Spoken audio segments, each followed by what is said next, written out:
మంచి పరిపాలకుడుగానే కాదు, ఒక విజనరీగా కూడా, రియల్ విజనరీగా కూడా జగన్మోహన్ రెడ్డి గారు తన 5 ఏళ్ల పాలనలతోనే చేసి చూపించారు.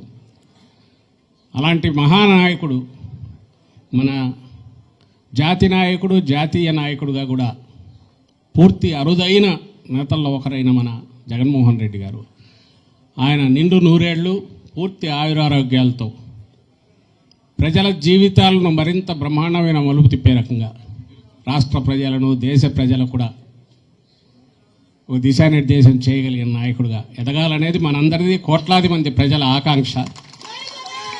ఆయన పుట్టినరోజు ఈరోజు. ఈ పుట్టినరోజు అందుకే మనందరికీ పండగ రోజు. రాష్ట్రం అంతటా, దేశంలో ఎక్కడెక్కడ తెలుగు వాళ్ళు ఉన్నారో అక్కడంతా, ప్రపంచం అంతటా ఎక్కడెక్కడ తెలుగు వాళ్ళు ఉన్నారో అక్కడంతా కూడా చాలా ఉత్సాహంగా మన ఇంట్లో పండగలాగా జరుపుకుంటున్నాం. ప్రతి ఏడాది జరుపుకుంటాం. మళ్ళీ చెప్తున్నాం, మనం అధికారంలో ఉన్నామా లేదా అనేది సంబంధం లేదు, ఎప్పుడూ ప్రజల పక్షానే ఉంటాం. ఆ లక్షణం కూడా ఆయనలో మనకు కనిపిస్తుంది. మనల్ని ఆయన ఓదారుస్తాడు. 14లో అదే జరిగింది. 19లో అధికారంలోకి వచ్చినప్పుడు ఏదో ఇదైపోయాము, హిమాలయాలు ఎక్కినామని అనుకోలే, ఓ బాధ్యతగా తీసుకున్నారు. 24లో వచ్చిన తీర్పును అంతే వినమ్రంగా స్వీకరించాం. మన ప్రభుత్వం చేసిన మంచి పనులకు కానీ, లేదా దేశంలో ఎక్కడా లేనంతగా తీసుకొచ్చిన మంచి సంస్కరణలకు కానీ,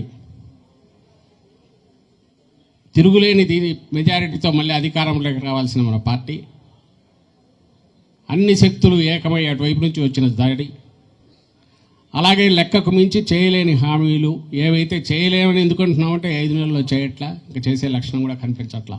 వీటన్నిటి ఫలితంగా ఇంకా మనం చెప్పాల్సిన అవసరం లేని కారణాలు ఏవైనా ఉండి ఈరోజు మనం అధికారంలో లేకపోయినా, ఎవ్వరు కుంగిపోయినా తాను మాత్రం ఆయన మళ్ళీ వారం 10 రోజుల్లోనే కోలుకొని మళ్ళీ ప్రజల్లోకి వచ్చి మళ్ళీ ప్రజల సమస్యలపై మనం ప్రజల పక్షాన్ని నిలబడాలని మనందరికీ ఉద్బోధన చేసి నడుపుతున్నాడు.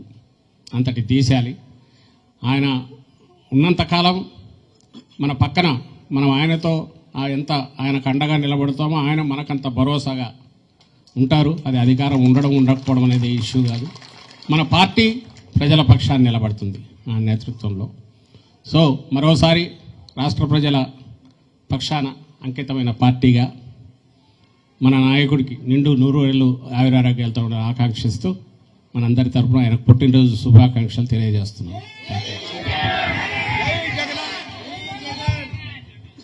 ధన్యవాదాలు సార్. ఇప్పుడు రక్తదాన శిబిరాన్ని పెద్దలందరూ కూడాను సందర్శించి బ్లడ్ డొనేషన్ కార్యక్రమంలో పాలు పంచుకోవాలని కోరుకుంటున్నాము. దయచేసి అందరూ బ్లడ్ డొనేషన్ కార్యక్రమం